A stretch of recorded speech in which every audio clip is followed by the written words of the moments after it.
Neste momento, a gente poderia falar da importância dos pequenos negócios locais. Mas isso você já deve saber. Mas queremos que você lembre de uma coisa: os empregos gerados por essas empresas. E fazer um pedido: valorize. Os sabores da nossa terra, a simpatia da nossa gente, não são apenas negócios. Estamos falando de pessoas, famílias, amigos. Estamos falando de coração. Valorize o que é nosso. Valorize o pequeno negócio. Foi o amor pela uva e por sua terra natal Paraúna, Goiás, que fez com que o médico Dr. Sebastião Ferro iniciasse o que hoje podemos chamar de o novo terroir do Cerrado. E foi exatamente de um sonho que nasceu a vontade de plantar uvas e iniciar a sua própria fábrica de vinhos, a vinícola Serra das Galés. E hoje, com apenas 10 anos no mercado, o Dr. Sebastião Ferro a consolidou, tendo como base a inovação, o arrojo e o pioneirismo. A fabricação artesanal do puro cristal é um ofício milenar, uma tradição que atravessa gerações e que foi a base para o nascimento da Strauss, uma marca que rapidamente se transformou em um dos principais ícones do segmento de cristais de luxo, elevando o Brasil a níveis internacionais. Feitas à mão, as peças Strauss são verdadeiras obras de arte de puro cristal.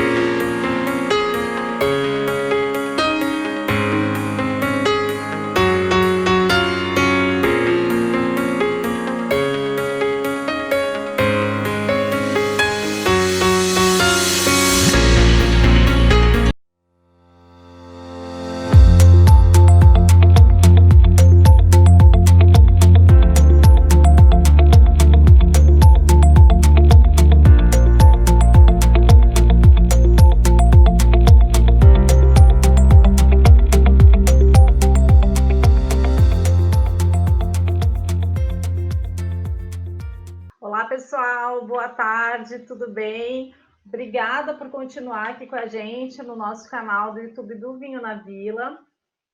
Penúltimo dia da nossa semana, nossa, passou voando assim, né? Desde que começamos, tantas histórias inspiradoras, tantas ideias boas. Hoje de tarde a gente falou de conteúdo, de narrativa, enfim, de várias ideias, insights para você que quer virar o jogo na sua vinícola, na sua loja, no seu restaurante.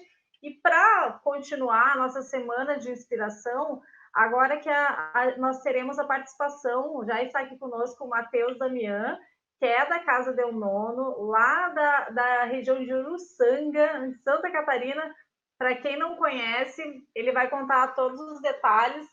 Sempre que está no Vinho na Vila, no Sparkling, é sucesso os produtos do Matheus, a Casa Del Nono. E quem vai fazer essa entrevista é a Luciana Neiva, nossa parceira aqui, jornalista do Vinho na Vila, que vai estar extraindo todas as informações, enfim.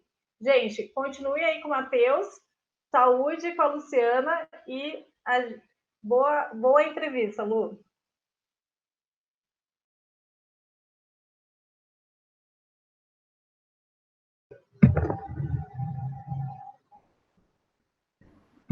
Opa, obrigada, Larissa, é um prazer. Conversei já com o Matheus durante o Sparkling Festival lá em São Paulo, e você tem toda a razão, o stand dele lá era concorridíssimo, todo mundo querendo entender, saber e provar o vinho da uva Goethe, que é uma história, que tem uma história muito bacana, né?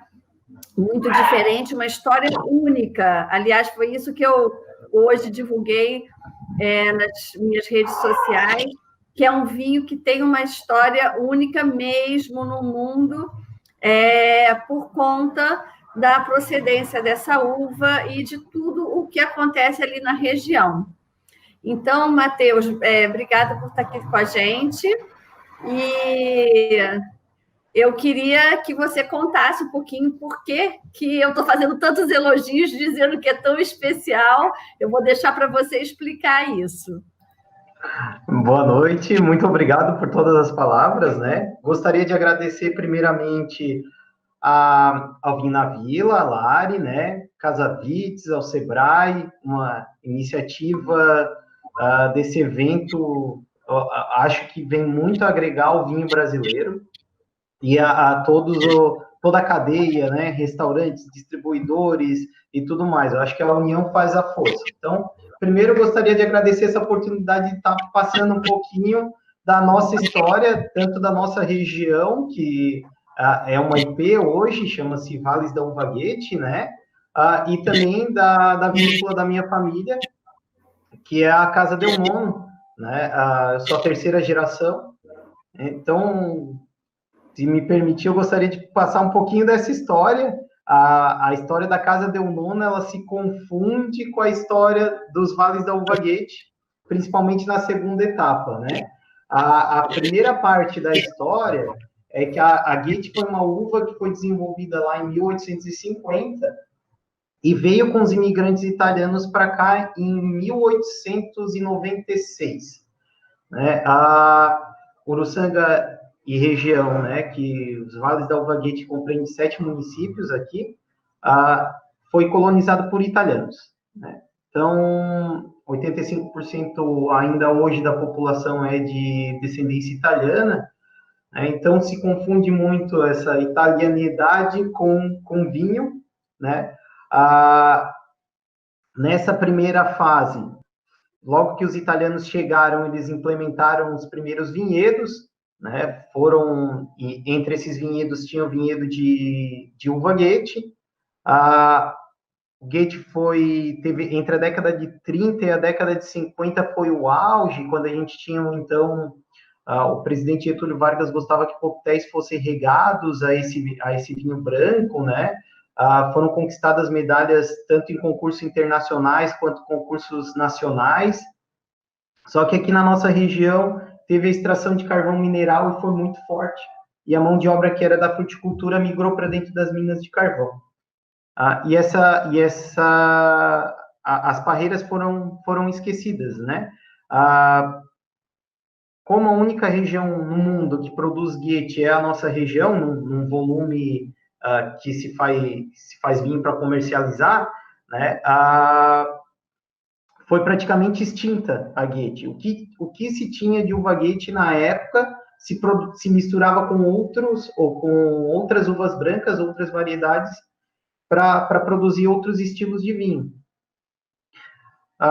E isso perdurou algum tempo, e daí, daí a gente vem para a segunda fase, que foi quando o meu avô trabalhou com pesquisa de videira durante 15 anos na estação de fermentação aqui em Uruçanga, que foi instalada pelo Getúlio Vargas. Ele gostava tanto desse vinho branco que instalou uma estação de fermentação aqui. Meu avô trabalhou muitos anos e ele era muito saudosista, né, muito romântico e tal, né, para mexer com vinho acho que tem que ter um pouco disso. Ele resolveu apostar na uva Guete. Junto com ele vieram outros produtores. Então, todas as vinícolas que hoje estão no território são dessa nova etapa. As vinícolas antigas fecharam, né? Uruçanga tem uma história vinícola muito grande. Por exemplo, a maior vinícola de Santa Catarina era aqui em Uruçanga, capacidade na década de 50 de produção de 2 milhões de litros de vinho. Para a época era bastante coisa. Hoje a gente não tem uma vinícola que produz nessa capacidade aqui. O território são formados por pequenas vinícolas, né? E pequenos produtores.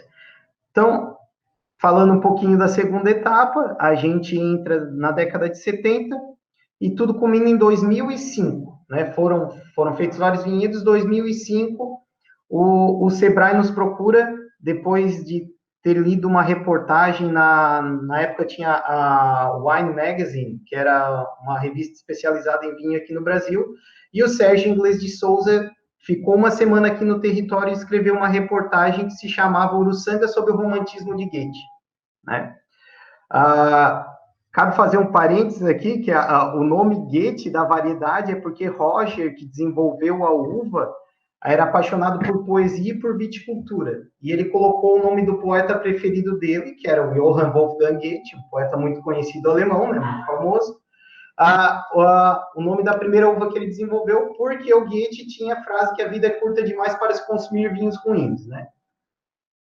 Então só para a gente ir entendendo junto com você, a uva sempre só existiu aí na região de Uruçanga?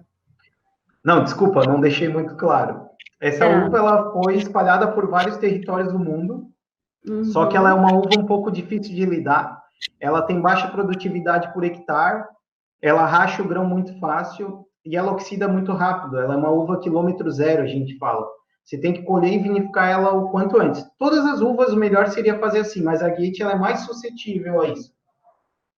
E outras regiões do mundo acabaram abandonando o cultivo dela por todas essas dificuldades, plantaram outras variedades que eram mais viáveis, né? E aqui na região continuou se produzindo por dois motivos. Um, que italiano é teimoso, né? Então, permanece plantando. E o motivo principal, claro, é que como os imigrantes vieram para cá e deixaram a pátria amada, né, que era a Itália lá, eles sabiam que nunca mais iam retornar para a Itália, a Goethe gerava um vinho que lembrava muito exemplares de vinhos brancos italianos que eles consumiam na sua terra natal. Então, isso acalentava o coração daqueles imigrantes italianos, né? Por isso que continuamos produzindo essa uva aqui e ficou restrita a esse território. Então, a gente pode dizer que hoje no mundo só existe a uva Goethe nesse território, nessa região. Por todas as pesquisas que foram feitas para indicação de procedência e tudo mais, até que a gente tem agora, assim, a gente sabe que tem, por exemplo, eu recebi uma visita de um português outro dia e ele me falou, não, tenho certeza que na quinta da minha família tem um pezinho lá, mas é um pé. Sim, não é uma produção em escala comercial, né? Isso, Então, aqui não, aqui até agora tem uma política de incentivo ao plantio, porque ela é tão exclusiva que só tem 55 hectares plantados. E é muito pouco, né? E hoje ela está tendo um destaque e tudo mais, então a gente sabe que vai precisar mais para frente de mais uva para produzir esse vinho, né? Então, a gente tem grandes aliados, né? Estava falando ali quando a gente começou a indicação de procedência, começou porque o Sebrae viu essa reportagem da Vinho Magazine. O Sebrae veio até a gente, né? Foi um grande parceiro para começar a indicação de procedência. Aqui na região a gente não entendia muito o que era isso, não sabia onde é que a gente queria chegar. Claro, depois, ao longo do tempo, fomos entendendo e vimos que é algo importantíssimo, né? E junto com o Sebrae vieram outros grandes players, grandes parceiros, por exemplo, a EPAGRE, que é a Empresa de Pesquisa Agropecuária de Santa Catarina, o Governo do Estado de Santa Catarina, a UFS, que é a Universidade Federal de Santa Catarina, né? Fez muitas pesquisas. Então, todos vêm agregando. Depois vieram outras universidades, outros institutos, para a gente conseguir, né, comprovar cientificamente que esse vinho, que essa uva é rara, típica e única, né? Nenhuma outra região do mundo produz um vinho com as características que a gente produz aqui. E isso as pesquisas começaram em 2005, foram até 2012, né? E agora, depois de 2012, que a gente começou a dar um pouquinho a nossa cara ao mundo, assim, né? Que daí a gente estava com uma base mais sólida, toda a pesquisa histórica também foi feita e tudo mais, para a gente chegar na indicação de procedência, que foi a terceira do Brasil e a primeira de Santa Catarina, né? Não sei se deixei bem claro. Essa seria... Não, agora ficou bem claro, sim, porque eu tinha essa informação já, que só existia aí, né? Uhum. Mas, assim, eu queria que você contasse realmente por que que isso aconteceu. E é pela dificuldade no manuseio, enfim, no trato e na produção mesmo do vinho a partir dessa uva, né? Isso. E, uhum. Desculpa, eu só gostaria de destacar. Ah, obrigado. Eu só gostaria de destacar, assim, mesmo que se planteou guete em outro lugar do mundo, né, o terroir é diferenciado. E por que o nosso terroir aqui é tão diferenciado, né? Nós estamos no sul de Santa Catarina. A Uruçanga é um hub, assim, a gente está, né, se a gente falar em turismo, a gente está perto de Florianópolis, perto de águas termais, perto da Serra do Rio do Rastro, perto do Rio Grande do Sul, perto das praias, tem aeroporto a 30 quilômetros daqui, mas, claro, isso não é questão de indicação de procedência, é questão de turismo. Já convido para vir nos visitar.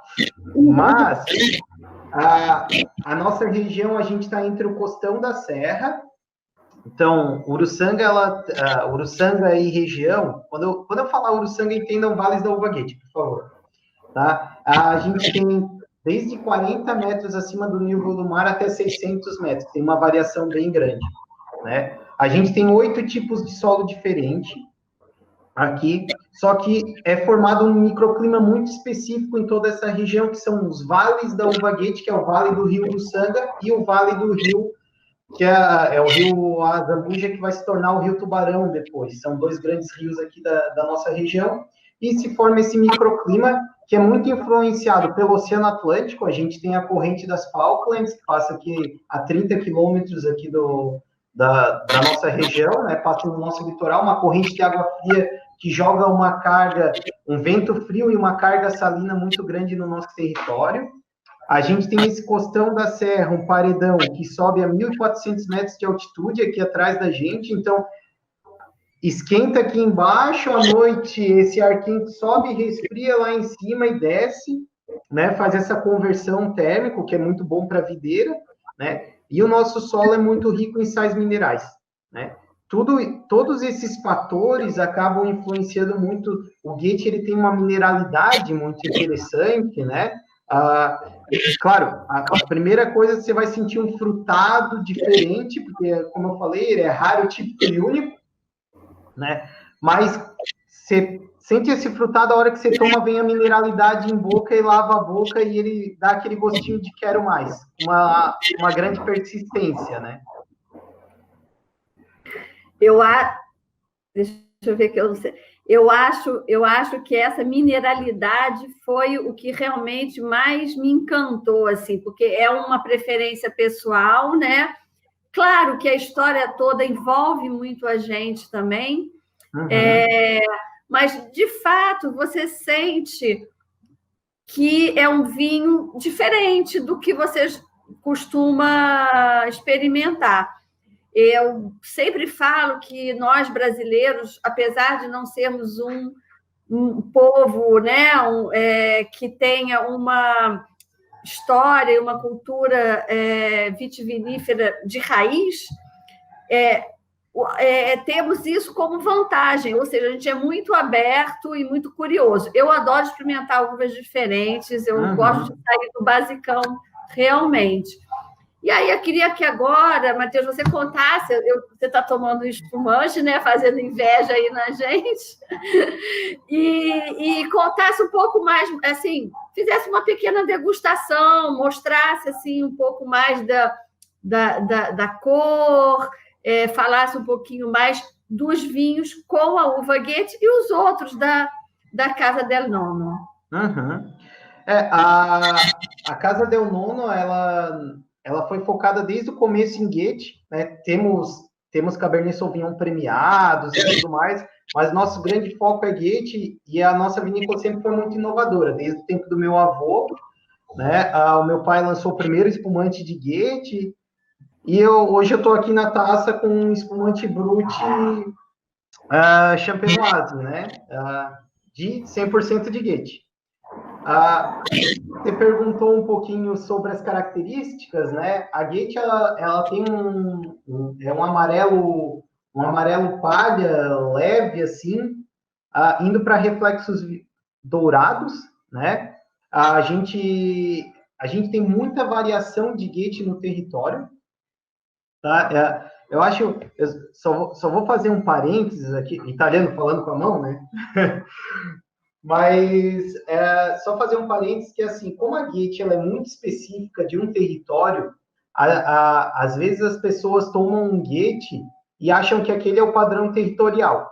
Não, a gate ela tem uma diversidade muito grande. E o que você falou, né, que é característica sua de experimentar coisas diferentes, eu convido, experimentem muitos gates, né? Você vai provar um espumante, vai provar um seco, um demi-sec, e é muito legal porque, assim, você pega um gate que é plantado em um solo argiloso e um gate que é plantado em solo de areião, é um no lado do outro, e gera aroma diferente, né? Ou gera uma textura diferente em boca e assim por diante. Isso essa diversidade de território e essa diversidade do vinho brasileiro é muito interessante. O vinho brasileiro, você não tem aquela padronização. O vinho brasileiro, você toma, a vinícola fica no outro lado da rua e produz um vinho totalmente diferente. E aí que está... O brasileiro é um povo diversificado, né? O Brasil é diversificado, são culturas diferentes e tudo mais, e isso se reflete no vinho. E eu acho que o Goethe, daí, voltando ao Goethe, eu acho que um Goethe é um vinho bem brasileiro, né? A gente tem, primeiro, uma uva que só tem aqui, a Goethe clássica, que foi a Goethe que veio, ela existe ainda no território e ela é plantada, e a gente tem uma mutação natural dessa uva que ocorreu, que é a Goethe Primus, que essa Goethe surgiu em Uruçanga mesmo, né? Então, uma uva brasileira. Então, voltando às características organolépticas, né? A gente tem essa coloração, né, do amarelo palha, com esses toques violáceos. Eu vou ter aromas primários muito interessantes, muita fruta, né, com grande frescor, assim. Eu vou ter frutas cítricas como o abacaxi, como o maracujá. Eu tenho frutas de caroço como o pêssego, como o damasco, e tenho frutas de polpa branca também, como a pera e a maçã. A gente vai ter aquele toque mineral que a gente havia comentado primeiramente, ele chega até a ser um pouquinho salino em boca, assim. É algo muito interessante, é muito legal nesse vinho. Além disso, alguns vinhos vão remeter a toques florais também, leves toques de mel, né? E a gente mandou para degustação às cegas alguns dos nossos vinhos, a gente gosta muito de degustação às cegas, e a gente faz algumas perguntinhas. Uma delas é o aroma que as pessoas estão sentindo. E é muito legal ver as pessoas lá do norte do país, do Nordeste, achando frutas bem brasileiras dentro do vinho Goethe. Então, o pessoal sentiu, tem um vinho nosso que chama Peccato Bianco. O pessoal no Peccato Bianco sentiu cajamanga, graviola, umbu. Eu não conheço muito essas frutas. Daí eu fui pesquisar, comecei a ir atrás dessas frutas para sentir, e realmente a graviola, para mim, ficou muito evidente, assim. E achei super interessante, né? Então, mas é um aroma sutil, assim, ele é refinado, realmente, né? Tem que tomar muito cuidado com a palavra refinado, mas ele não é agressivo. É um aroma interessantíssimo, e depois a gente vê em boca, né? Em boca ele se mostra a gente tem exemplares de leve a médio corpo, uma textura muito gostosa, uma cremosidade muito boa. Por exemplo, esse espumante que eu estou provando, esse espumante, esse espumante ele tem uma cremosidade muito legal, ele fica 1 ano com as leveduras, né, em autólise, né, dá essa textura bem interessante. A gente vai ter em boca, refletindo um pouco do que a gente sente em nariz, mas vem aquela mineralidade atrás e lava a sua boca. Uma acidez média alta, que faz ele ser muito, muito bom em harmonizações, né? A gente vai desde a gente tem a Ostra aqui em Florianópolis, que fica a 190 quilômetros daqui, são 2 produtos catarinenses que combinam muito bem, né? O Goethe com a Ostra. A gente... Matheus, um minutinho. Você quer matar a gente? A ostra com espumante. Nossa, fica realmente muito bom. Deu muita vontade agora. Realmente é com o Brute ou Extra Brute que se aconselha. Não, eu gosto com Brute e gosto também com outro vinho, daí é um vinho tranquilo, se chama Casa del Nono Nobile Goethe, né? Que também vai super bem com a ostra. A gente tem outros vinhos que vão harmonizar bem com sushi, com comida tailandesa, né? Daí isso são... Hoje a gente tem 20 produtos em linha, porque para nossa família, vinho é complemento alimentar, né? É alimento, né? Ele está sempre à mesa. Então, quando a gente elabora um vinho, né? Tem vinhos com a assinatura do meu avô, do meu pai e minha. Quando a gente elabora um vinho, a gente já está pensando na gastronomia, né? Não é, a gente nunca vai ter um vinho assim que vai ser bom ele tomar sozinho, como o Peccato Bianco, que eu falei, Bottiglia Rosata, né? Você está entre amigos ali tomando ele, mas ele também vai ser gastronômico, né? Ele vai harmonizar super bem com risoto. O Peccato com risoto de pera com gorgonzola é uma combinação perfeita, né? Carne suína, a carne suína é muito forte aqui em Santa Catarina, e eu adoro, né? Também harmoniza super bem. Então, ele é um vinho muito versátil. Deixa eu só dar um... Prova aí. E qual é a linha toda de espumantes que vocês têm? Porque eu vi que ela é bem extensa, né? Tem o demi-sec, tem o rosé, né? E tem um frisante também. Isso. Qual que é? Hoje, você diria que o espumante é o carro-chefe da vinícola? Sim, só antes de eu falar dos espumantes, eu só esqueci uma característica bem importante do Goethe, é que a persistência em boca. Mesmo ele sendo um vinho de leve a médio, ele é muito persistente. Você fica com ele em boca um longo período. Mas, falando dos espumantes, né, a gente tem o primeiro espumante de Goethe que a gente lançou, que foi a assinatura do meu pai, que é o nosso demi-sec. Com sobremesa ele é perfeito, com entradas, patês, ele é sensacional. Depois a gente lançou, esse foi 2004, 2009 a gente lançou o Brut em Champenoise, que daí foram alguns anos do meu pai estudando a técnica, né? Perdemos algumas garrafas nesse processo, normal. E daí sim, quando a gente estava pronto, a gente viu que estava pronto, a gente fez o espumante 100% Goethe, né, em Champenoise, e alguns anos depois eu fiz uma experiência de um Champenoise também, um Brut, com 2 uvas nossas do vinhedo de Uruçanga, que era uma Cabernet Sauvignon que a gente planta aqui, e com a Goethe. E deu super certo, e a gente fez o espumante rosé em Champenoise com autólise de 1 ano também.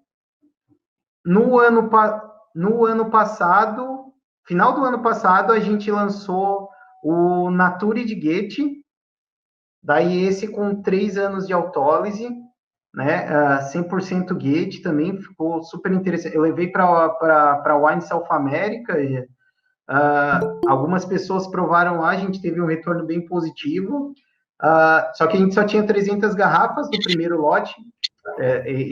Todas as garrafas são numeradas, né?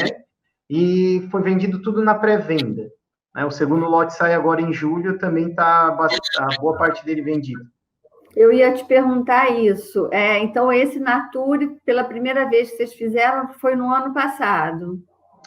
Isso, ele é a safra da Goethe é 2016, só que como ficou 3 anos em autólise, final do ano passado que a gente conseguiu lançar ele, a gente conseguiu a evolução que a gente queria, né? Entendi. Matheus, emendando um pouquinho, mas a gente pode retornar depois, porque esse momento aqui da Semana do Vinho e da Gastronomia Brasileira é com as vinícolas inspiradoras, né? E a gente fala muito de tendência, de mostrar coisas diferentes que inspirem todo mundo que é do mercado do vinho. E de outros, e da gastronomia também, é claro. Eu acho que é uma tendência, ou uma moda, como também, né, se fala, né, como também o marketing impõe e precisa, o Nature, né? Eu acho que está muito na moda o Nature. Você concorda com isso? Me diz um pouquinho o que você acha e por que você acha que caiu tanto no gosto do consumidor. Não, eu concordo com você. Realmente, a gente, claro que a gente lança produtos que a gente gosta, mas também vê a tendência de mercado, né?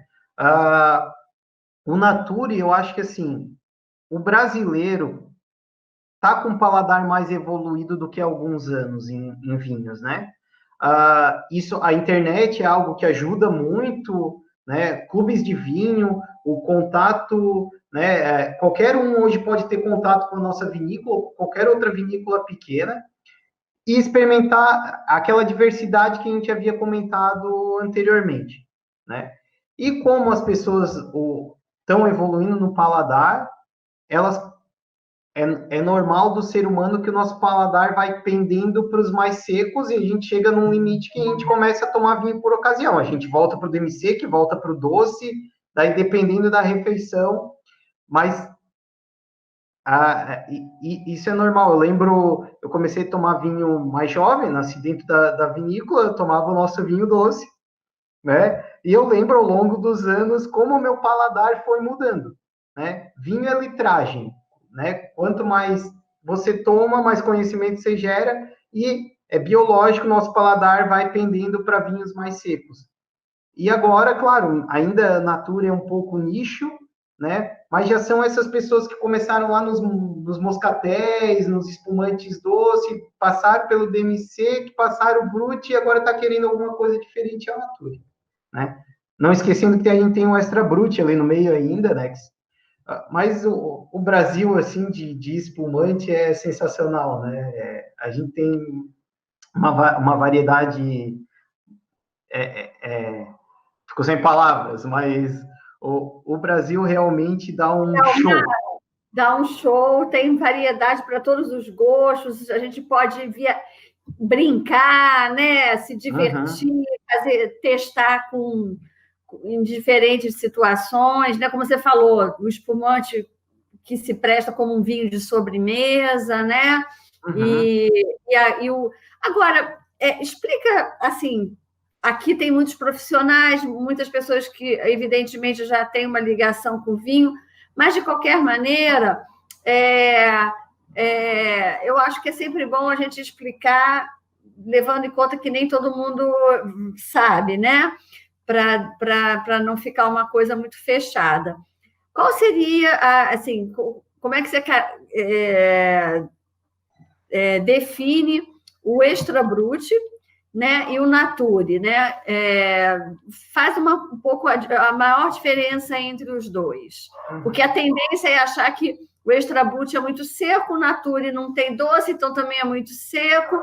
Mas qual seria a grande diferença entre os dois? A diferença entre essas classificações que a gente está comentando é o residual de açúcar por litro, né?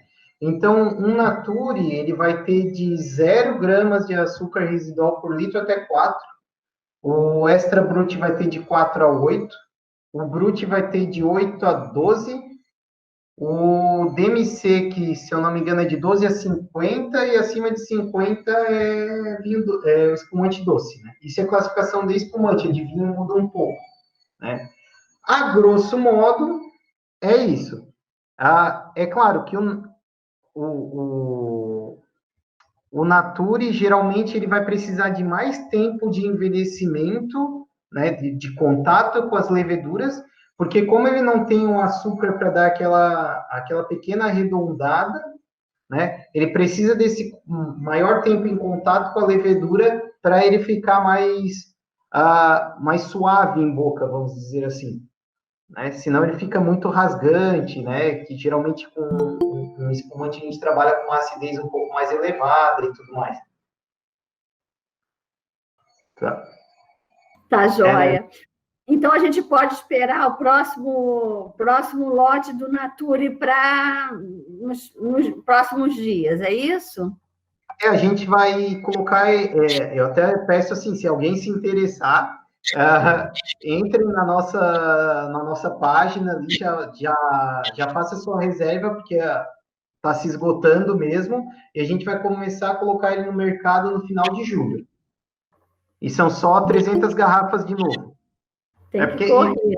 Isso era um lotezinho, na realidade, Nature começou porque eu fui guardando um lote dentro das nossas câmaras, lá do nosso subsolo, né? Então, a cada safra que a gente ia fazendo, eu ia guardando um pouquinho.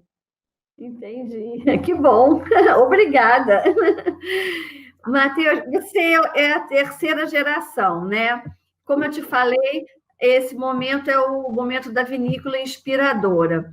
O que você, enfim, mais à frente agora da vinícola, tem tentado fazer de inspirador, ou tenha se inspirado, enfim. Você falou muito da região para a gente visitar, fez convite, tem a questão da denominação, né, da região. O enoturismo é uma coisa que está aí no radar de vocês? Quais são as práticas que você tem em mente? Hoje falando em enoturismo, né? Hoje é uma tendência mundial mesmo. A gente vê grandes chateaus na França que nunca abriram as portas para visitação, estão abrindo. Itália e assim por diante. E, claro, hoje as pessoas elas não querem só tomar um vinho, elas querem uma experiência, né? Então, a questão 2 anos, a gente remodelou toda a parte de varejo, por exemplo, da vinícola, para poder receber melhor essas pessoas. Começamos a fazer eventos, né, focados em vinho, focados em harmonização. Claro que agora com essa pandemia está tudo um pouquinho parado, mas a gente vai retomar, né? Então, o enoturismo é algo que a gente visa muito. O contato direto com o consumidor também, né? Hoje a gente, via Instagram, via WhatsApp, via Facebook, YouTube e assim por diante, a gente consegue mostrar um pouquinho do que a gente faz para as pessoas no mundo inteiro, né? Às vezes, isso era algo que era impossível há alguns anos, né? Às vezes, tipo, a gente está falando com restaurantes aqui, com outras vinícolas e tudo mais. A gente faz tanta coisa boa dos nossos negócios e não consegue passar para as pessoas de maneira geral isso. E é isso que a gente tem que mostrar, né? Hoje a nossa tendência é essa. Eu produzo vinho de alta qualidade, eu produzo assim. A gente tem história, a nossa história é tão diferenciada por causa disso, disso, disso. O nosso terroir é diferenciado por causa disso, disso, disso. Então, hoje a gente está, através de um custo mais baixo, a gente consegue mostrar isso online para as pessoas, né? Eu acho que, falando na parte comercial, isso é uma inovação e é uma tendência muito forte. Agora, claro, nada melhor do que essas pessoas poderem vir nos visitar. Como eu tinha falado lá no começo, né? A gente tinha conversado, Uruçanga ela está muito bem localizada, assim. Então você tem aeroportos perto, é fácil de chegar, né? As estradas principais estão perto da gente. Então a gente consegue trazer esse turista para cá e ele entender um pouquinho do que é fazer um vinho, do que é elaborar um vinho, né? Nós não somos meros engarrafadores de uma bebida. Dentro de uma garrafa tem toda uma história familiar, uma história de uma região. Pode pegar, qualquer vinho vai ter uma história dentro da garrafa. E é isso que a gente, presencialmente, a gente consegue mostrar melhor ainda, né?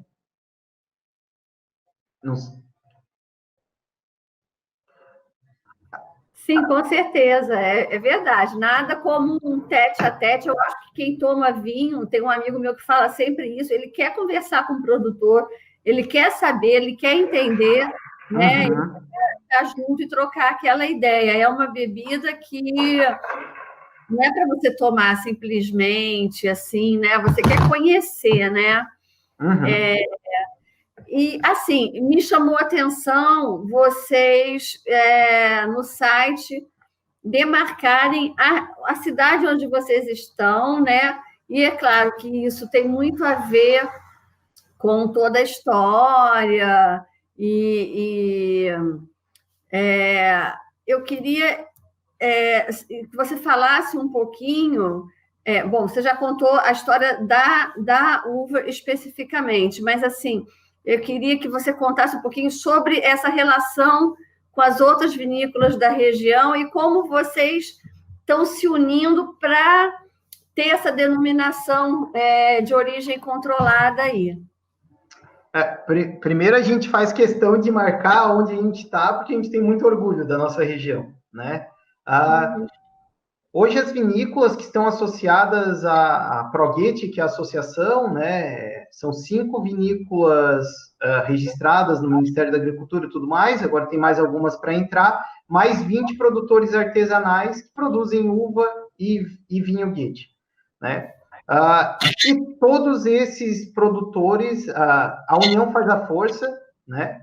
Então, criou-se uma parceria, até às vezes, quando a gente vai a algum evento, a gente vai como associação, né? A gente mostra o vinho de todas as vinícolas. Às vezes eu vou estar presencialmente lá, mas vou estar mostrando o vinho de cada uma das vinícolas associadas.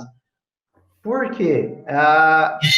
Realmente, assim, é uma parceria muito grande que a gente tem e um bom relacionamento mesmo, né? Então, a gente tá na reunião, mas depois a gente sai para jantar todo mundo juntos, tomar uma taça de vinho. Isso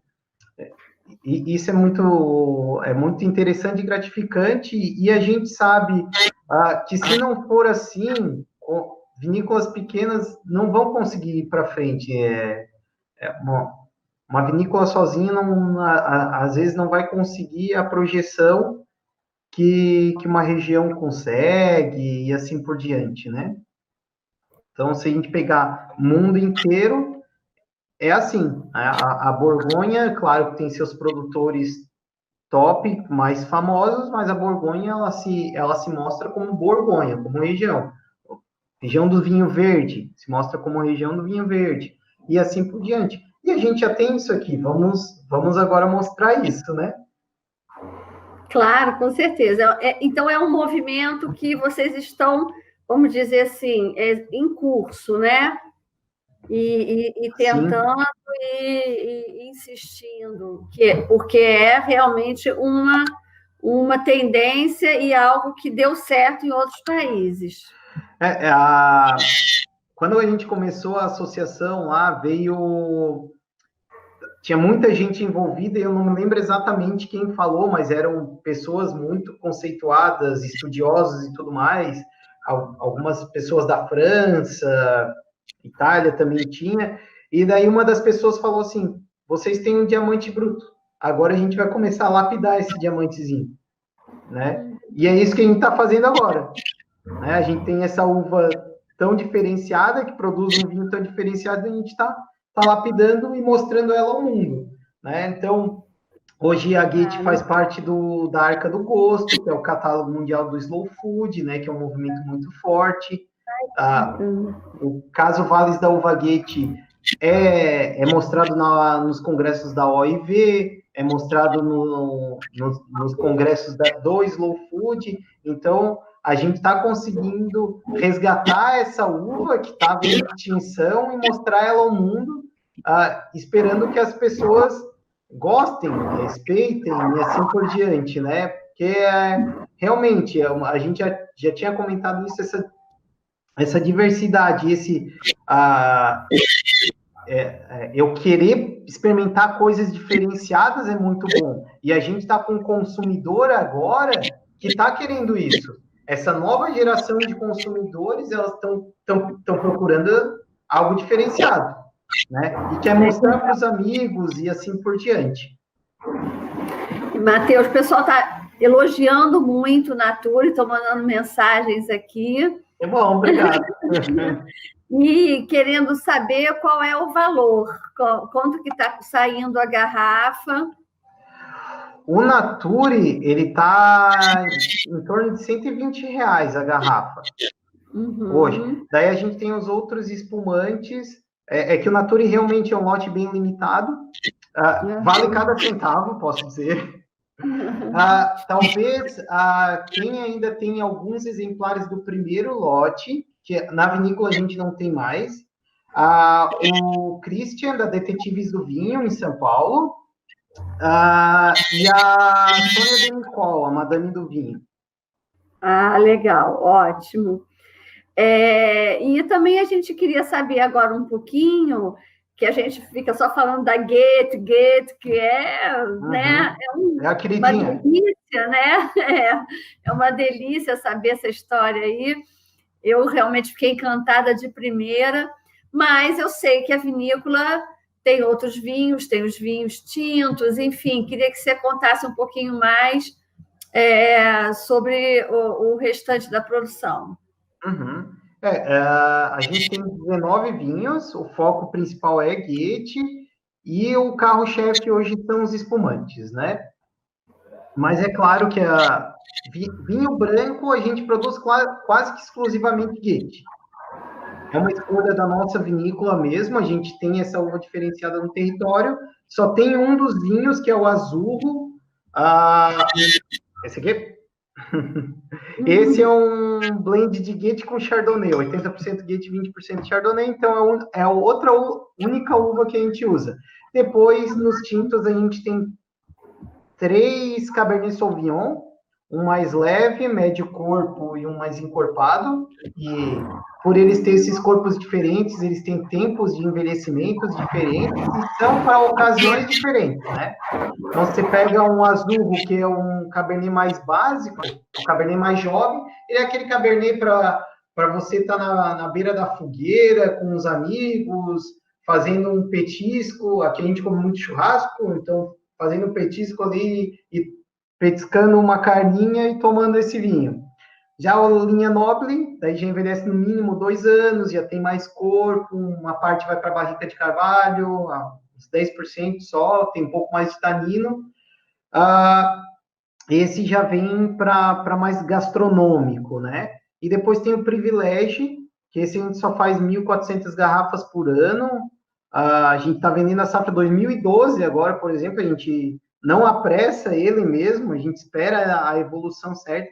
Ele daí já seria bem pontual, assim, para comer um carré de cordeiro, aqui a gente faz a costela de janela, que fica 8 horas no fogo, então com aquele costelão ele vai super bem.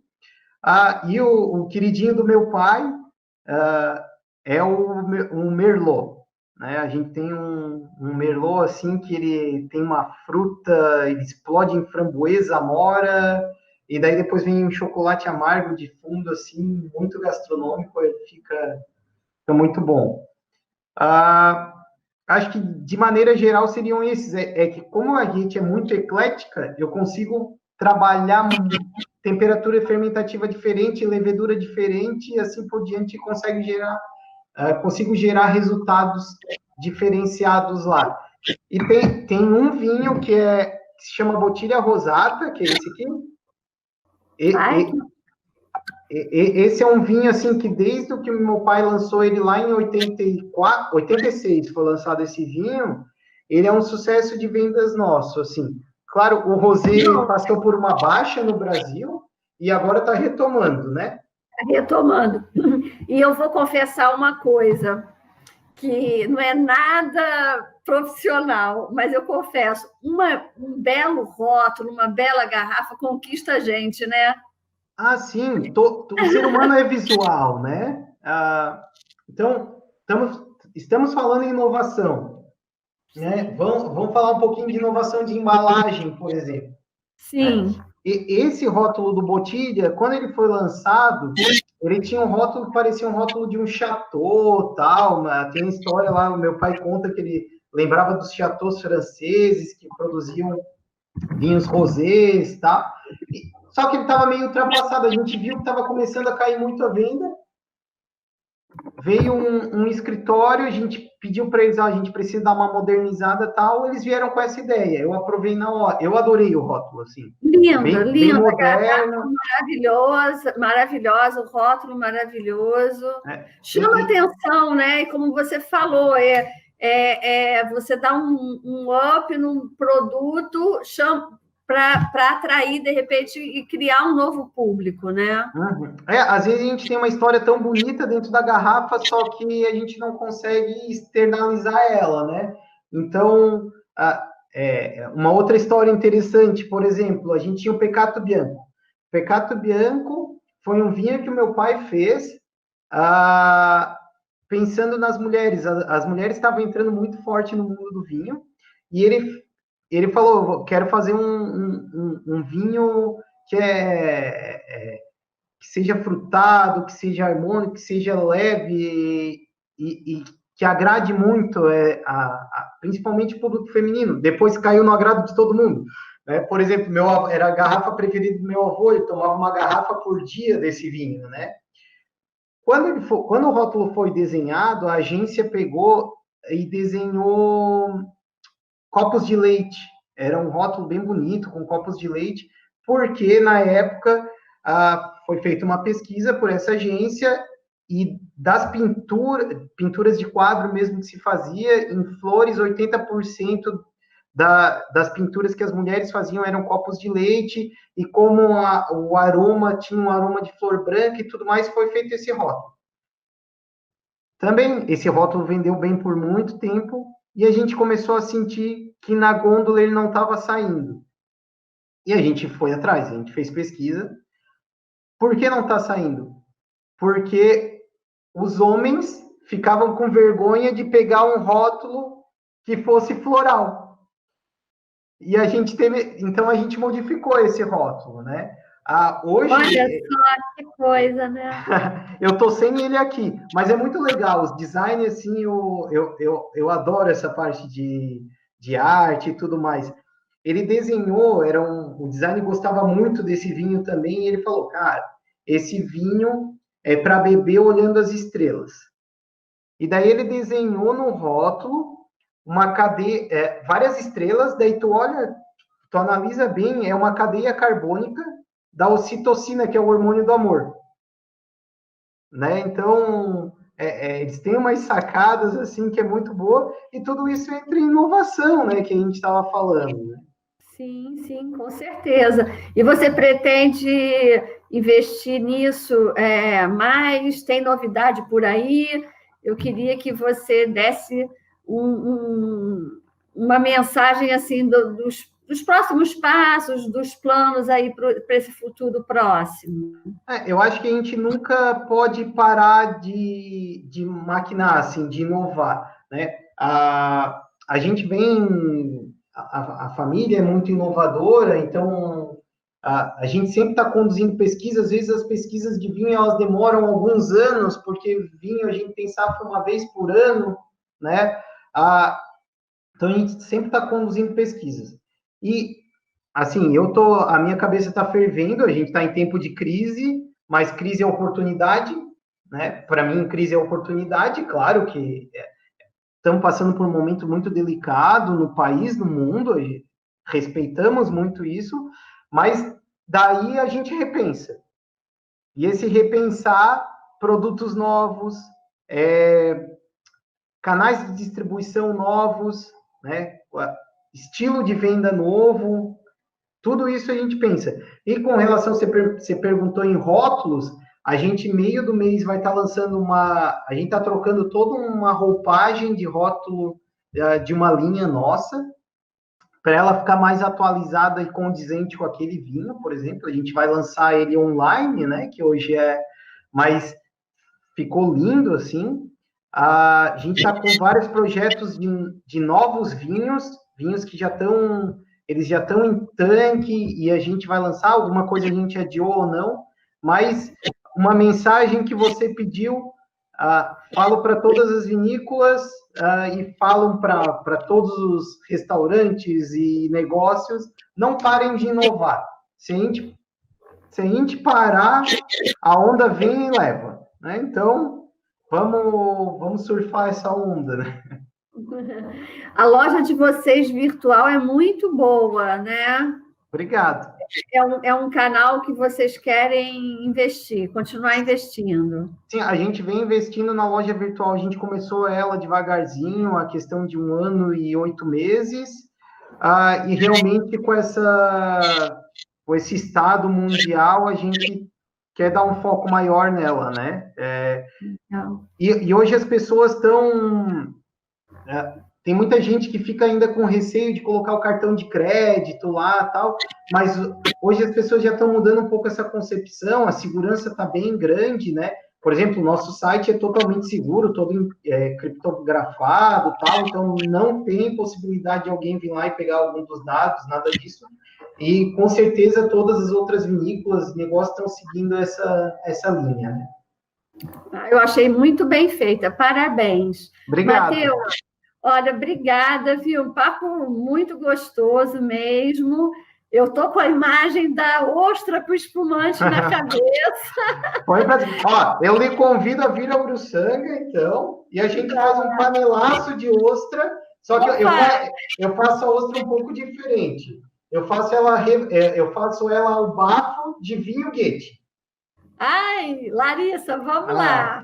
Sensacional. Gente, eu adorei o bate-papo aqui. Lu, Matheus, parabéns. Você sempre dá uma aula sobre a uva Goethe para a gente nos eventos e aqui também. Obrigado. Olha, pessoal, super te elogiando no chat, elogiando a região. E, Lu, vai ficar o convite para a gente ir lá para Uruçanga, hein? Porque eu adoro ostra e adoro espumante do Vale do Goethe. Eu não vou esquecer. Eu não vou esquecer. Pessoal, muito obrigada, então, pela participação de vocês dois. Ficamos super felizes. Matheus, obrigado por contribuir com essa semana. Foi bem importante aqui para a gente. Muito obrigado pela oportunidade, tá?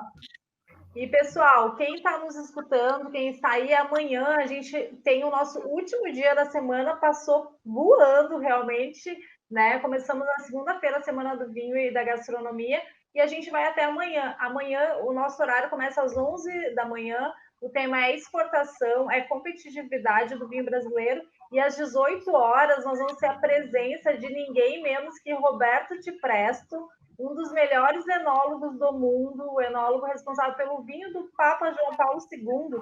Olha só que honra para o vinho brasileiro. Ele vai estar falando sobre o vinho brasileiro, a qualidade, como que a gente pode melhorar a nossa aqui dentro e também exportando nossos vinhos. Muito obrigada e até amanhã.